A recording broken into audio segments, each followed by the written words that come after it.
Paul avait fondé l'église de Corinthe et, entre-temps, un certain nombre d'autres personnages et d'autres prédicateurs ont passé par Corinthe, ont prêché à leur tour l'Évangile avec leur propre tradition et leur propre théologie.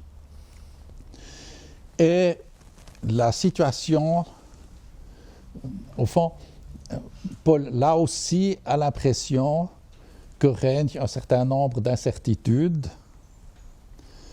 Et en particulier, on lui fait un certain nombre de reproches. D'abord, on estime qu'il manque d'autorité et de prestance. Un prédicateur de l'Évangile devrait, par sa tenue, par sa manière d'être et par sa présence, signifier l'Évangile lui-même. D'autre part, les Corinthiens estiment que Paul se manifeste fort dans ses lettres par écrit, mais que quand il est présent, il est décevant et qu'il est faible. Et puis, ce qu'il faut dire, c'est que dans les prédicateurs qui ont passé à Corinthe, parmi eux, il y a en particulier des prédicateurs qui peuvent se vanter d'avoir eu des révélations très particulières et des expériences religieuses notoires qui, à leur avis, leur donnent une autorité particulière que Paul ne partage pas. Et alors, Paul répond, non pas en se défendant, ce qui n'aurait pas de sens, et placerait la réponse au même niveau que les reproches qu'on lui fait, mais il répond en revenant à ce qui fait l'essentiel de l'Évangile. Et ce à quoi nous assistons dans les chapitres 4 et 5 de la deuxième épître aux Corinthiens, c'est en fait à la poursuite d'une réflexion sur le relèvement, le réveil d'entre les morts et sur la réflexion sur la vie et sur la mort. Je vous propose que nous lisions ensemble tout d'abord la fin du chapitre 4 et puis je ferai quelques brefs commentaires.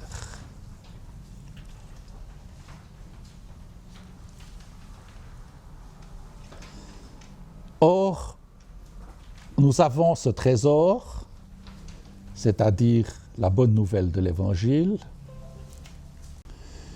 Or, nous avons ce trésor dans des vases d'argile, afin que la démesure de la puissance soit de Dieu et non de nous, en tout, pressé, mais pas écrasé, dans des impasses, mais pas empêché de passer, pourchassé, mais pas abandonné, terrassé, mais pas perdu. En tout temps, portant la nécrose de Jésus dans notre corps, afin que la vie de Jésus soit manifestée dans votre corps. Car toujours nous, vivants, nous sommes livrés à la mort par Jésus, afin que aussi dans votre chair mortelle soit manifestée la vie de Jésus. De sorte que la mort œuvre en nous, or la vie en vous. Or, ayant le même esprit de la confiance, selon ce qui est écrit, « J'eus confiance, c'est pourquoi je parlais », nous aussi, nous faisons confiance. C'est pourquoi nous parlons, sachant que celui ayant réveillé le Seigneur Jésus nous réveillera aussi avec Jésus et nous placera près de lui avec vous. Car tout cela part pour vous, afin que la grâce ayant été multipliée fasse surabonder l'action de grâce de la multitude pour la gloire de Dieu. C'est pourquoi nous ne sombrons pas, mais même si notre homme extérieur est détruit, notre intérieur est renouvelé de jour en jour. Car l'instantané léger de la détresse produit de démesure en démesure un poids éternel de gloire, ne regardant pas, nous, le visible, mais le non-visible, car le visible, transitoire, le non-visible, éternel.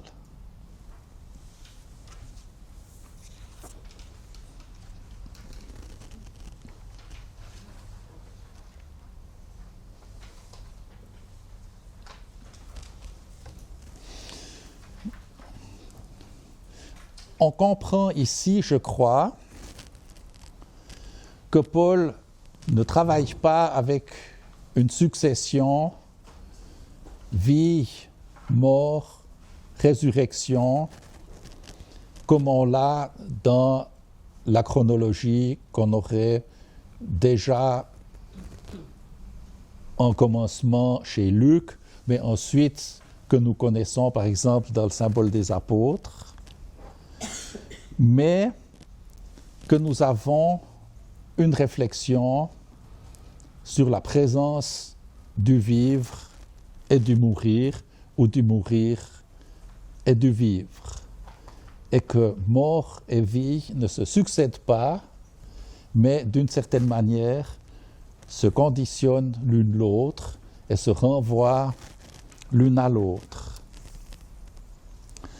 Et je crois que cette conjonction ou cette solidarité du mourir et du vivre se trouve déclinée de trois manières dans le développement que nous avons ici dans cette lettre de Paul à Corinthe.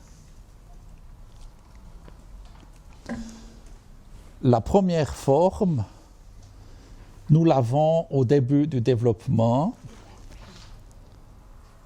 en fait dans les versets 7 à 9. Or, nous avons ce trésor dans des vases d'argile, afin que la démesure de la puissance soit de Dieu et non de nous. Et puis ensuite, on a un développement en tout pressé, mais pas écrasé, etc. Et vous voyez que ce que nous avons ici, c'est l'opposition apparente entre les vases d'argile et le trésor, c'est-à-dire entre la fragilité de l'apôtre et la force libératrice de l'Évangile.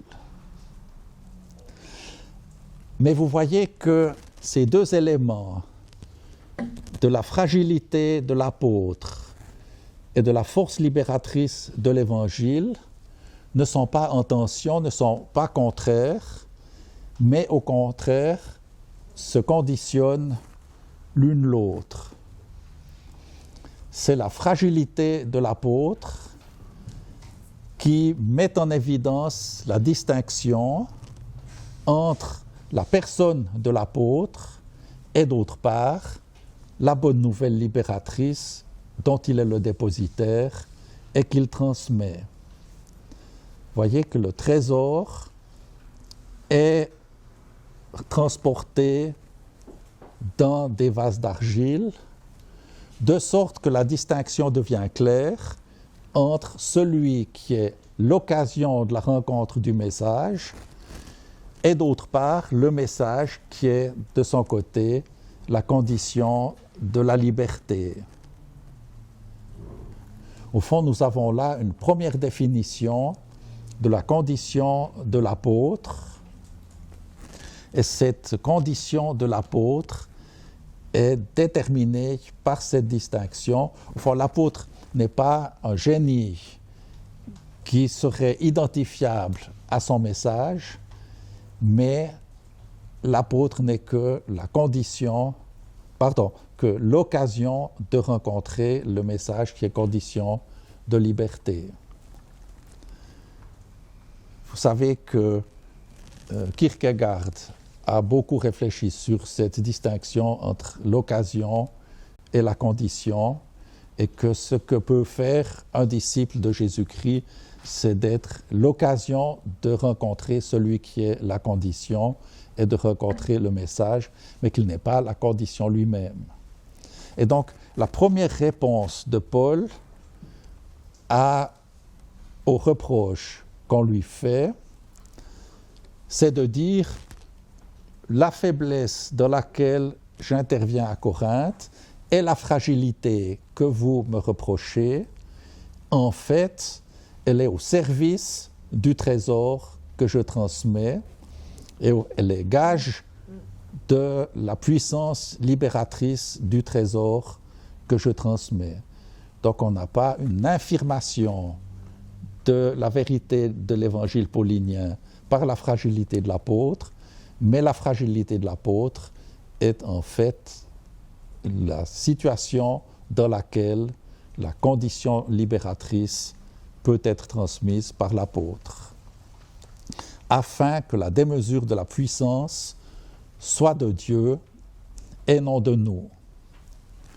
Vous comprenez immédiatement qu'il ne s'agit pas d'une excuse de la faiblesse du message ou d'une excuse de la paresse du prédicateur ou quelque chose de ce genre-là, parce que ce qui est transmis, c'est le trésor. Et la fragilité n'est pas la fragilité du trésor, mais c'est la fragilité de celui qui l'apporte, la fragilité personnelle de celui qui l'apporte.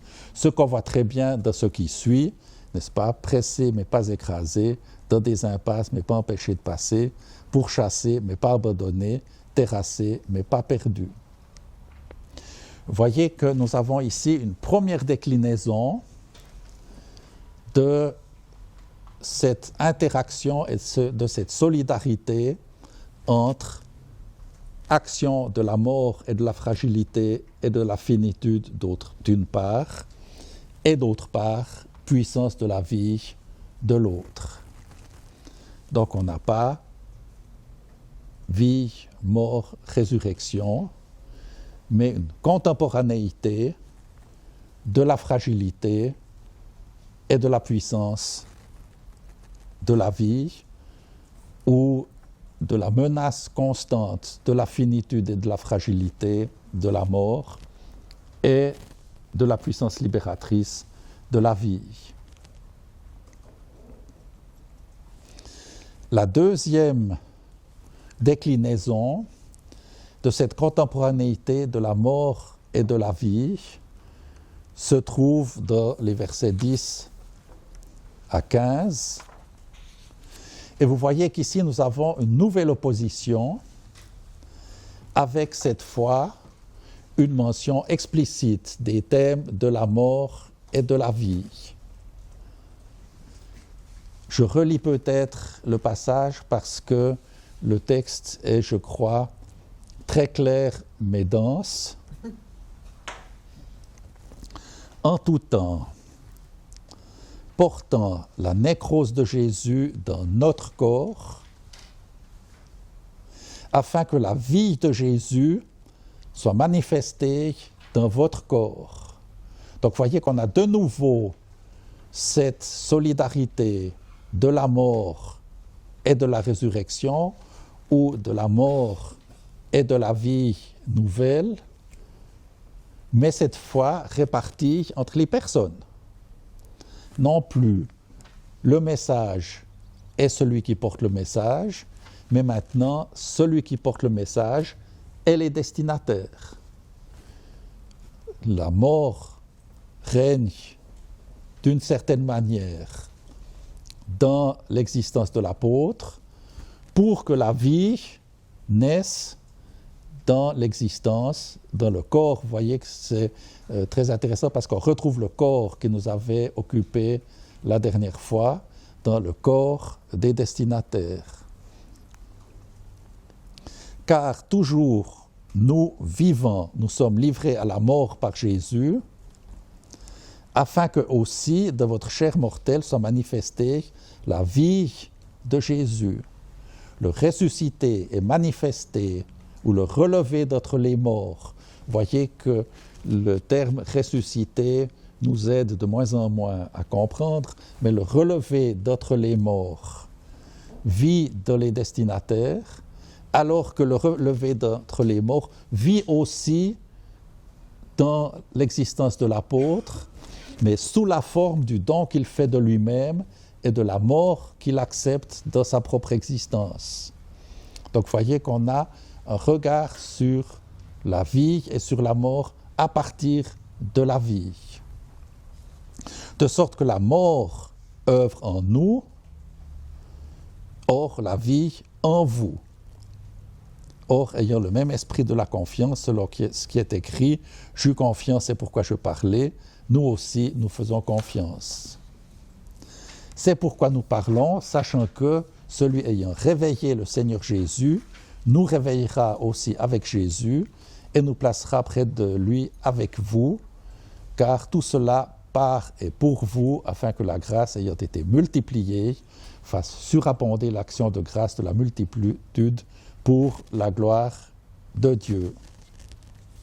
Donc, voyez, seconde déclinaison, la fragilité de la vie de l'apôtre, de la situation existentielle de l'apôtre, est solidaire de la vie destinée, annoncée aux destinataires, ce qui fait de l'existence de l'apôtre et de ses destinataires une existence qui a un certain parallélisme avec l'existence de Jésus, qui a fait don de sa vie pour la vie des humains. Première déclinaison, donc, la vie du trésor, de la fragilité des vases. Deuxième, la fragilité de l'apôtre pour la vie des destinataires. Et la troisième déclinaison concerne l'existence de l'apôtre lui-même. C'est pourquoi nous ne sombrons pas, mais même si notre homme extérieur est détruit, notre intérieur est renouvelé de jour en jour. Car l'instantané léger de la détresse produit de démesure en démesure un poids éternel de gloire, ne regardant pas nous le visible mais le non visible, car le visible transitoire, or le non visible éternel. Vous voyez que maintenant, dans la vie, la mort et la vie règnent ensemble dans l'existence de l'apôtre. Et nous avons de nouveau une solidarité, non plus entre la fragilité des vases et la force du trésor, non pas entre le don que l'apôtre fait de sa vie et la vie donnée au destinataire, mais maintenant entre la fragilité extérieure de l'apôtre et la force de vie de l'homme intérieur. C'est-à-dire que ce qui apparaît maintenant dans cette solidarité entre mort et résurrection, c'est en fait une certitude de confiance qui est la certitude donnée par le réveil d'entre les morts, à l'intérieur même de la situation fragile dans laquelle l'apôtre se trouve de jour en jour. Au fond, l'apôtre n'est pas livré à la situation fragile et au danger qui s'accumulent dans son existence apostolique. Il n'y est pas livré parce qu'en fait, l'homme intérieur est fortifié et vivifié de jour en jour. Vous voyez que ce que nous avons là est quelque chose d'extrêmement important, je crois aussi extrêmement important. On va encore le voir quand on lira l'Épître aux Philippiens, quelque chose qui me paraît extrêmement important aujourd'hui. C'est au fond ce refus de résumer l'existence humaine à l'extériorité, mais l'affirmation d'une liberté qui est donnée par la certitude.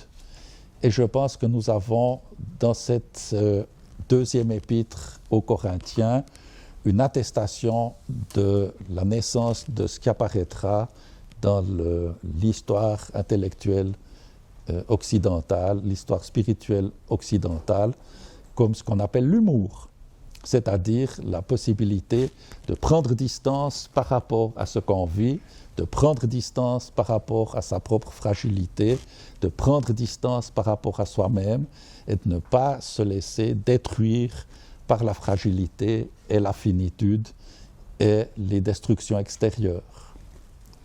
Donc, troisième déclinaison de cette solidarité de la mort et de la vie, la puissance de la vie qui est présente dans l'existence et dans la conviction de l'apôtre, alors même que l'existence extérieure se trouve menacée et prise dans des difficultés et des dangers et des conflits qui ne vont pas cesser.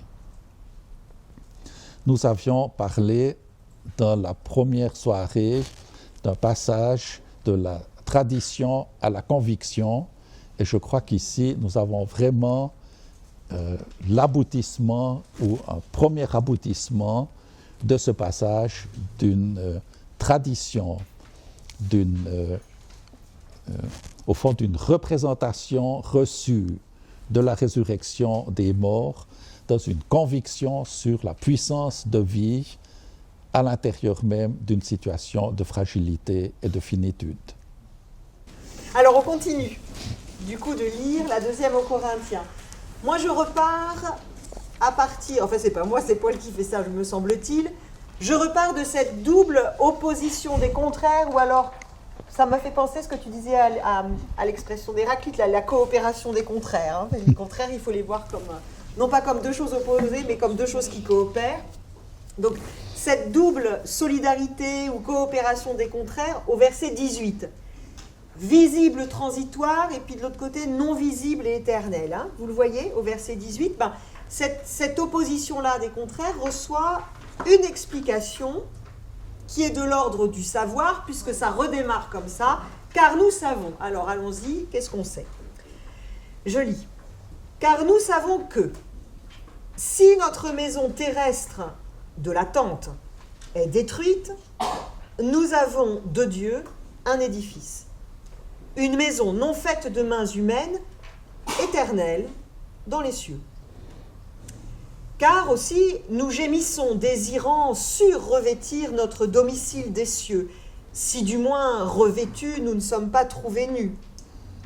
Car aussi, ceux étant dans cette tente, nous gémissons, chargés, en ceci que nous ne voulons pas être dévêtus, mais sur-revêtus, pour que le mortel soit englouti par la vie. Or, celui nous ayant produit pour cela même, c'est Dieu, celui nous ayant donné les arts de l'esprit. Donc, étant remplis de courage en tout temps, et sachant que, étant présents dans notre corps, nous sommes absents loin du Seigneur, car par la confiance nous marchons, non par la vue. Or nous sommes remplis de courage et nous aimerions mieux être absents hors du corps et être présents vers le Seigneur. C'est pourquoi nous nous faisons honneur, soit étant présents, soit étant absents, de lui être agréable.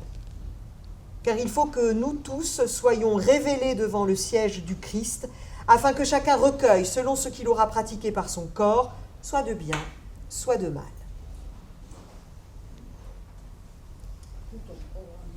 Tout un programme, exactement.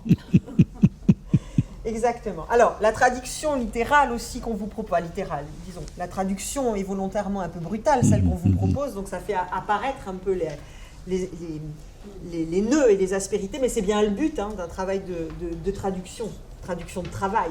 C'est quand même, ici, on voit bien que nous avons affaire quand même à de la poésie. Je dis ça parce que vous avez un certain nombre d'images qui s'accumulent dans ce passage, des images qui décrivent la condition apostolique comme, au fond, comme une histoire personnelle, constamment prise en tension entre deux pôles. Je reviens et je m'appuie sur ce que tu faisais remarquer dans les versets précédents. Ces tensions entre deux pôles, on les repère facilement. Une tente terrestre détruite, une maison éternelle dans les cieux, verset 1. Les versets 2 à 4, dévêtus, surrevêtus. Verset 6, présent dans le corps, absent loin du Seigneur. Et puis verset 8, absent hors du corps, présent vers le Seigneur. On a deux pôles comme ça qui opposent le temps et l'éternité, qui opposent, pourrait-on dire, l'immanence du présent et la puissance d'une transcendance à l'œuvre dans l'immanence. Et Paul définit ces deux pôles en utilisant, vous l'avez compris maintenant, des couples de métaphores ou de symboles. Et il va mobiliser comme ça des registres de langage très différents. Mais la vérité de Paul, voyez-vous, on l'avait dit, je me souviens, à la première discussion, au fond, nous avions commencé comme ça. Vous voyez comment, au fond, il travaille. Il y a une vérité qui se dit, et elle se dit en langage poétique, c'est-à-dire qu'il travaille le langage lui-même, l'épaisseur du langage pour dire sa conviction. Ça, c'est ma première remarque. Autre chose, c'est qu'on note aussi que ces représentations et ces images, elles sont situées hors chronologie. Je répète au fond ce que tu disais. On voit bien qu'on n'a pas une compréhension linéaire. Il n'y a pas un avant, un pendant et un après. On est hors chronologie, je dirais même, on est hors cartographie spatiale aussi, hors cartographie spatiale et temporelle.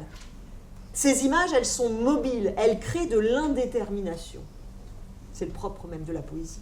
Une indétermination qui, semble-t-il, s'offre assez facilement à notre interprétation. C'est-à-dire que, première image, on pourrait assez volontiers lire dans cette première image, donc je répète, la tente terrestre détruite et puis une maison éternelle dans les cieux, on pourrait se dire l'opposition entre la tente menacée de destruction et puis la demeure céleste qui n'est faite pas de main humaine pourrait assez spontanément être comprise comme une autre manière de dire la mort et puis le relèvement des trépassés.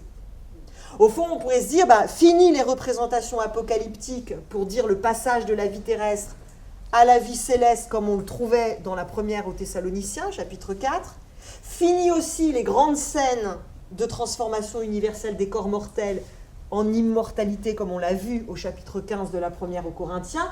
On aurait là, au fond, finalement, une image toute simple d'un changement de demeure, une sorte de déménagement où chaque trépassé s'installe dans son véritable domicile. Au fond, ce serait dire, la résurrection, c'est un changement d'adresse.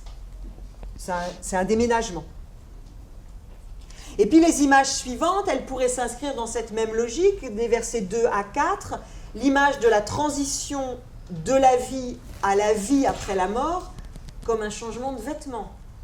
Se dévêtir à la mort de notre habit terrestre, en espérant ne pas être trouvé dévêtu, pour être surrevêtu par nos atours célestes, pour que le mortel, écrit-il, soit englouti par la vie. Et puis enfin, verset 8-9, l'image du passage de ce corps, de l'existence terrestre et mortelle à la présence vers le Seigneur.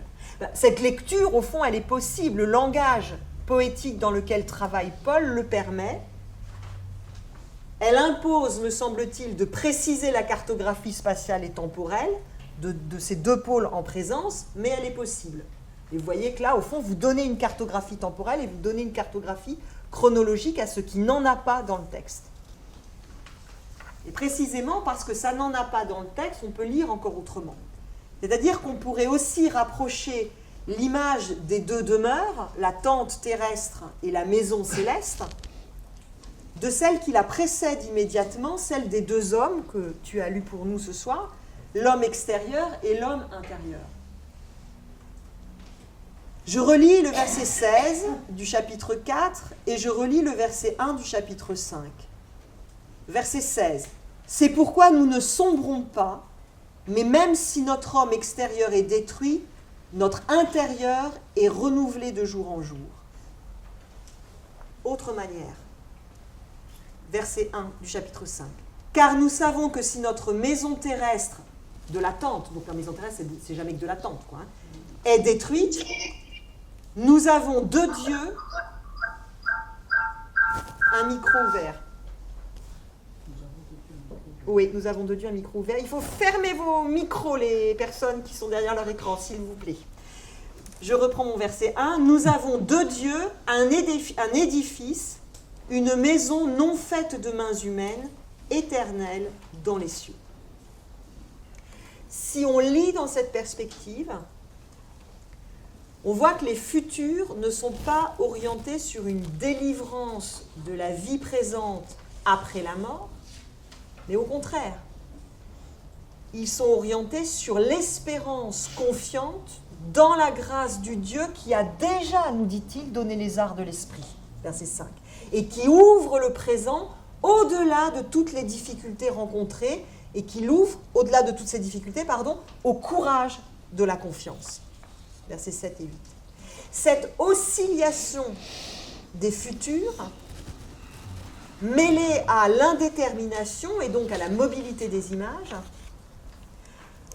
permet pour Paul de rendre compte de la conviction et de la tension dans laquelle la création nouvelle de Pâques place l'existence présente, place la vie présente.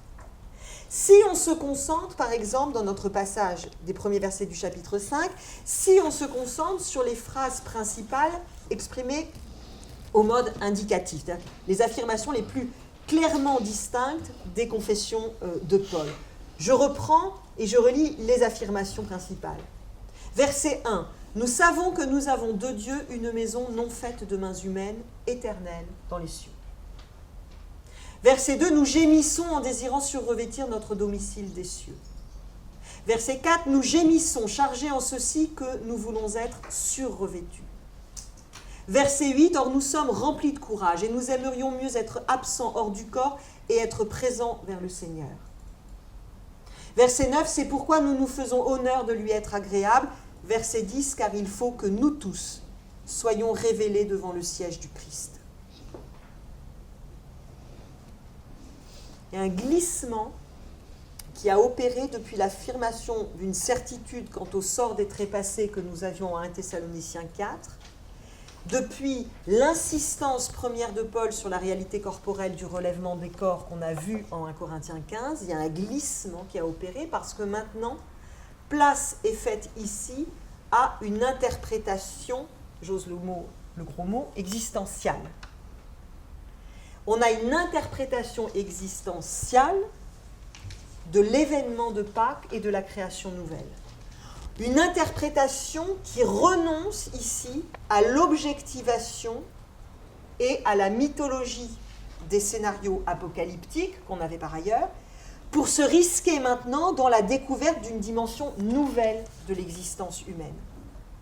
La distinction paulinienne que tu as soulignée entre l'homme extérieur et l'homme intérieur construit précisément l'architecture d'une conscience de soi et d'une vie spirituelle de l'individu qui se découvre comme sujet, auteur en première personne, à la fois libre et responsable, parce que capable, comme tu nous l'as expliqué, capable d'intégrer ses fragilités dans son autobiographie, et pour cette raison, capable d'être émancipé des assujettissements extérieurs. On a un je, J-E, qui n'est pas déterminé par l'extériorité, même si notre homme extérieur est détruit, etc., verset 16, mais la conscience de soi, de l'intérieur, qui est renouvelée de jour en jour. Cette conscience de soi, de l'intérieur, construit sa compréhension de la réalité et ça édifie son rapport à l'extériorité. Avoir conscience de cette intériorité-là, avoir conscience de soi, de l'intérieur, de cette manière-là, ça construit un autre rapport à la réalité, ça le reconstruit. La découverte, au fond, de l'intériorité du sujet personnel découle d'une compréhension de la résurrection qui est libérée de sa... Ça, c'est toi qui l'avais écrit comme ça, de sa superstructure métaphysique et mythologique. Ça la libère de ça. La résurrection, elle est interprétée ici de manière existentielle, au fond. Elle est existentiellement interprétée comme l'événement révélateur d'une présence transcendante. Et cette transcendance, elle n'est pas crainte, elle n'est pas non plus amadouée comme on pourrait le faire avec des systèmes précisément. En ce sens, la transcendance qui s'est manifestée à Pâques s'avère totalement irréductible au monde de la religion. Elle s'est faite au contraire voir comme puissance libératrice de reconnaissance inconditionnelle et de confiance créatrice en reconnaissant le crucifié qui avait perdu toutes les qualités qu'une personne humaine peut perdre comme un fils. Donc de le reconnaître, ce crucifié, comme un fils. Si on est dans cette logique-là et qu'on garde à l'esprit cette articulation, cette combinaison entre l'image de l'homme extérieur et de l'homme intérieur avec cette histoire de maison terrestre de l'attente et de cette maison éternelle dans les cieux, alors la représentation de la résurrection qui est mobilisée ici peut fonder une nouvelle manière du rapport à soi, puisque la vérité de l'existence humaine ne se voit pas. Puisque le je, J-E, qui ordonne la polarité de l'intériorité et de l'extériorité, ce je, J-E, ne se voit pas. Le moi de l'apôtre, pour le dire encore autrement, n'est pas le produit des circonstances. Il ne se constitue pas par le regard des autres, ni même par son propre regard. Il est nouvelle création. Nouvelle création de la transcendance. Cette nouvelle création de la transcendance est révélée par les apparitions du Seigneur crucifié et relevé, et c'est devant cette seule transcendance qu'il aura en définitive à rendre compte. Une fois le chemin accompli, c'est uniquement devant cette transcendance-là qu'il aura à rendre compte de ses actes courageux, libres et responsables. C'est ainsi qu'il termine au verset 8 à 10 cette partie du raisonnement. Or, nous sommes remplis de courage et nous aimerions mieux être absents hors du corps et être présents vers le Seigneur. C'est pourquoi nous nous faisons honneur, soit étant présents, soit étant absents, de lui être agréable, car il faut que nous tous soyons révélés devant le siège du Christ, afin que chacun recueille, selon ce qu'il aura pratiqué par son corps, les revoilà, soit de bien, soit de mal.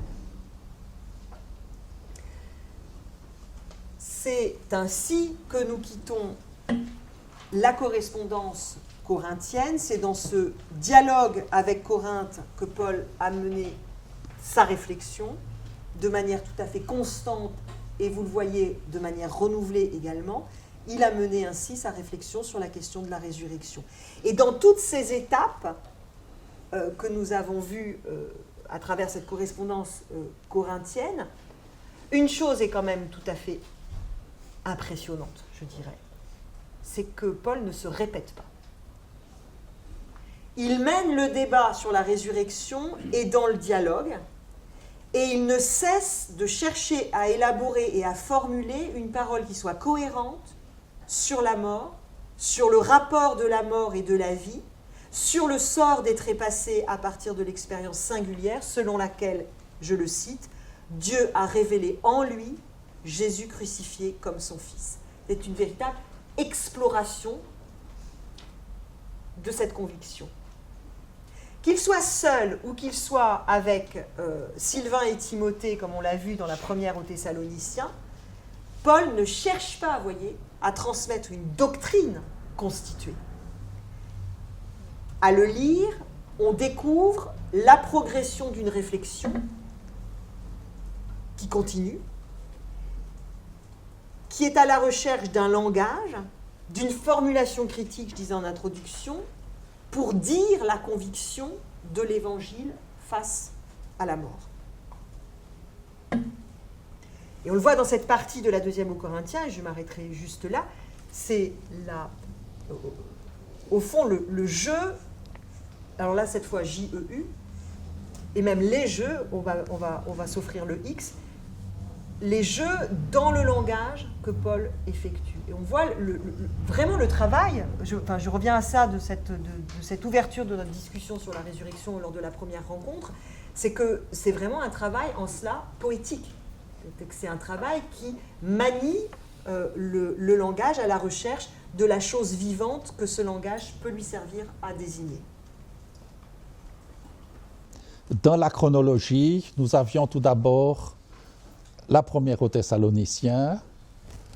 Ensuite, nous avons eu la correspondance corinthienne, 1 Corinthiens la dernière fois, 2 Corinthiens aujourd'hui.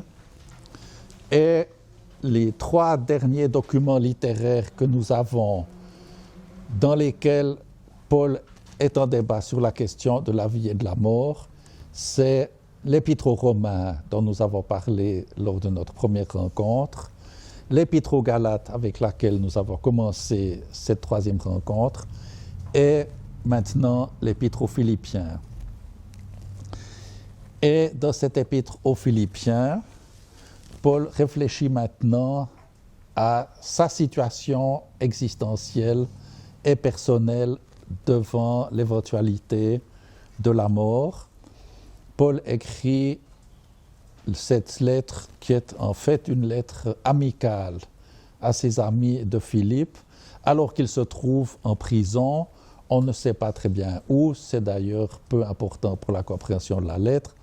Paul se trouve en prison et ne sait pas s'il va en sortir ou non, et s'il en sort, s'il en sortira mort ou vivant.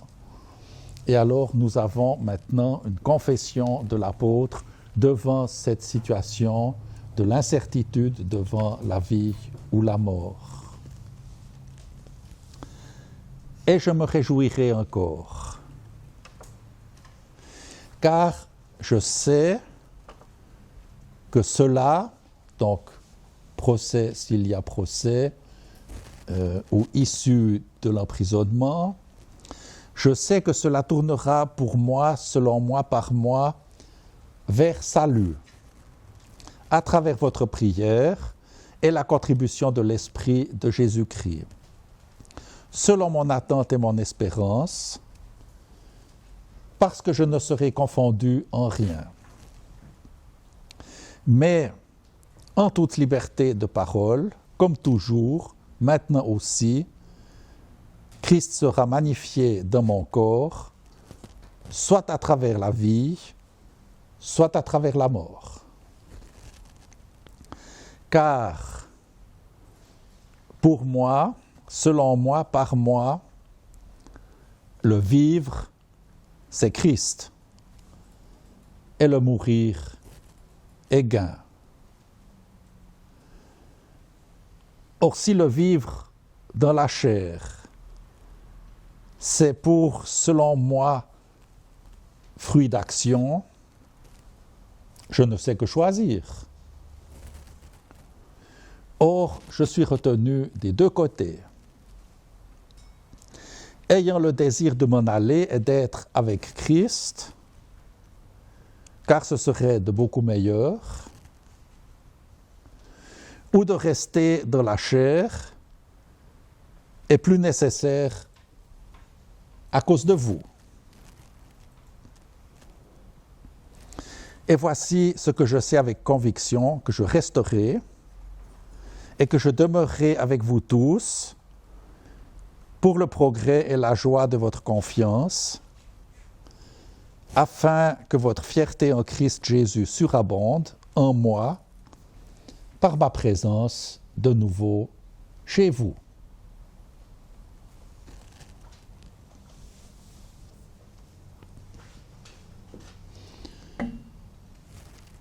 Je pense que cette confession de Paul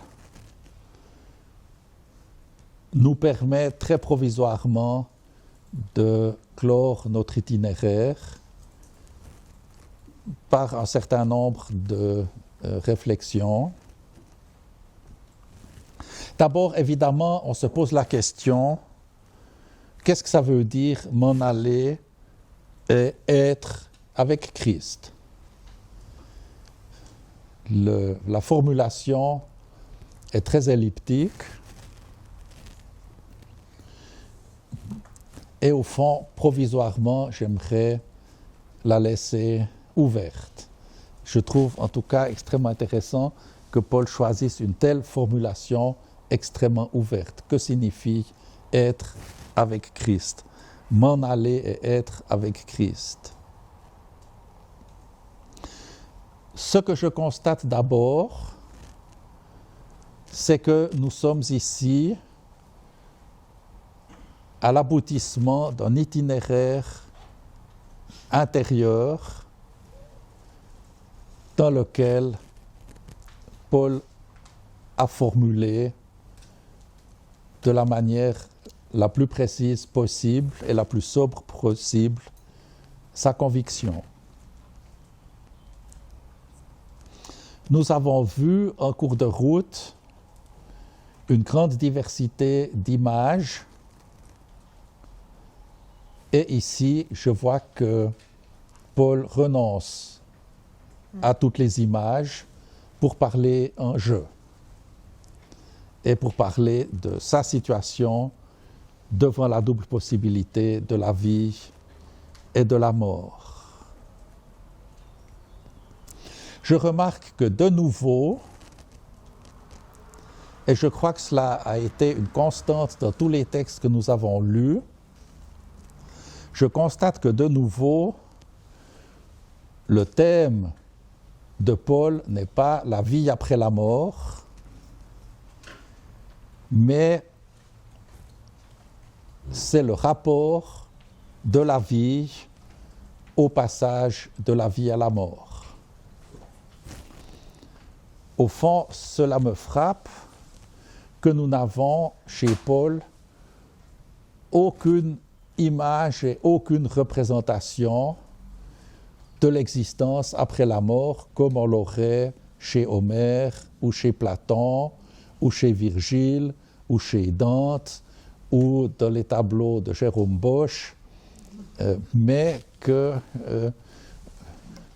au fond, la réflexion de Paul se concentre en fait sur le seuil et que son thème, ce n'est pas la vie après la mort, mais c'est le rapport de la vie au vivre et le rapport de la vie au mourir, ce qui me paraît quelque chose d'assez différent. Et que la question, c'est celle de la prise de congé et de la prise de congé en Christ comme réconciliation universelle, et on l'a vu en particulier dans 1 Corinthiens 3, réconciliation universelle dans le pardon et la justification. Au fond, je pense que le thème, je défendrai l'hypothèse que le thème de Paul, en fait, c'est ce rapport de la vie dans la mort et la résurrection du Christ, le rapport à ce passage de la vie au mourir.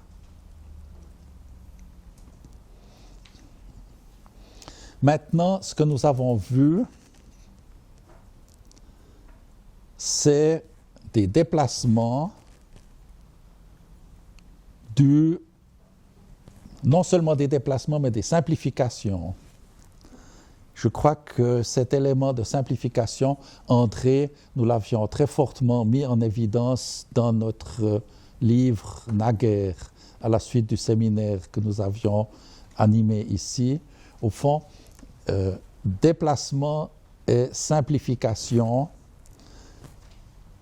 au cours du dialogue, en particulier avec les Corinthiens, mais aussi en raison des expériences faites par l'apôtre dans son apostolat et dans les difficultés rencontrées.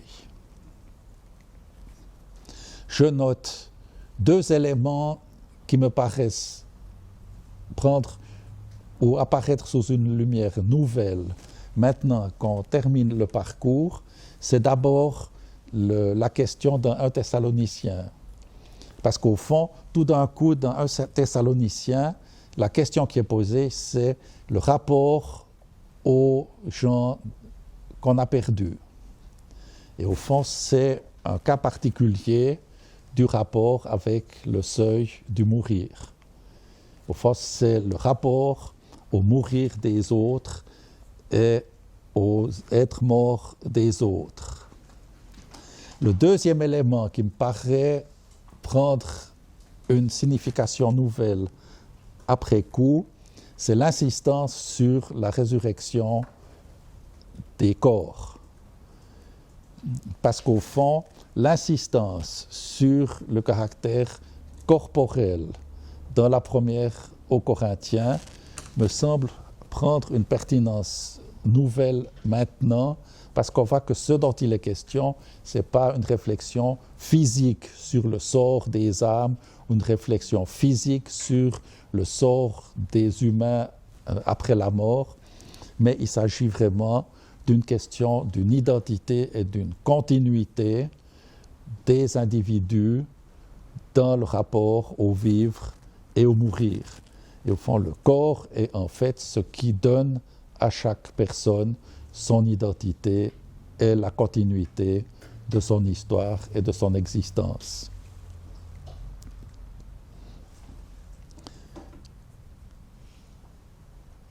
Je termine par la remarque suivante. Je constate que nous sommes actuellement dans une situation où de nombreuses recherches sont faites, soit de transhumanisme, soit d'intelligence artificielle, qui visent en fait à un prolongement de la vie et à une sorte de transformation de l'être humain en super-humain. J'ai été très frappé cet automne dans un congrès par des physiciens qui nous parlaient d'une part de la volonté de créer des ordinateurs qui puissent reproduire exactement le fonctionnement du cerveau humain. Et au fond, le rêve de ces physiciens, et je trouvais très intéressant, le rêve de ces physiciens, c'était d'inventer un ordinateur qui puisse reproduire le fonctionnement du cerveau humain, qu'on puisse l'envoyer à travers l'univers, qu'il puisse pendant 2 siècles traverser l'univers et donc apporter à des mondes tout à fait étrangers la connaissance de l'être humain, de la culture humaine et de la pensée humaine. Enfin, je trouvais ça extrêmement intéressant, cette idée. Le lendemain, on prenait le petit déjeuner avec ce physicien. Je lui ai demandé si son ordinateur... le physicien était en train de prendre son petit déjeuner et de déguster la confiture aux abricots. Et je lui ai demandé si son ordinateur jouirait aussi de la confiture aux abricots. Il m'a dit oui, certainement, s'il a des senseurs. On n'a pas poursuivi la discussion, mais enfin, ça me paraissait assez clair. On pourrait parler d'autres tentatives de ce genre. Enfin, ce que je trouve intéressant, c'est que l'itinéraire que nous propose Paul va dans un sens absolument différent et part d'une définition complètement opposée de ce qui constitue l'existence humaine et la vie spirituelle de l'individu. C'est-à-dire que ce que Paul réfléchit, me semble-t-il, quand il parle du relèvement ou du réveil d'entre les morts ou de la mort, quand il parle du réveil ou du relèvement d'entre les morts, au fond, ce dont il parle, c'est de notre condition présente et d'une annonce de vie et d'une promesse de vie qui nous permet une réconciliation avec la fragilité et avec la finitude qui font précisément ce qui constitue l'existence humaine. Pour terminer, nous vous proposons quelque chose qui ressemble à ce que l'on faisait dans les écoles du dimanche. On vous laisse une image, et cette image est une notice d'Albert Camus. Ciel d'orage en août, souffle brûlant, nuage noir. À l'est pourtant, une bande bleue, délicate, transparente, impossible de la regarder. Sa présence est une gêne pour les yeux et pour l'âme. C'est que la beauté est insupportable. Elle nous désespère, éternité d'une minute, que nous voudrions pourtant étirer tout le long du temps. Merci.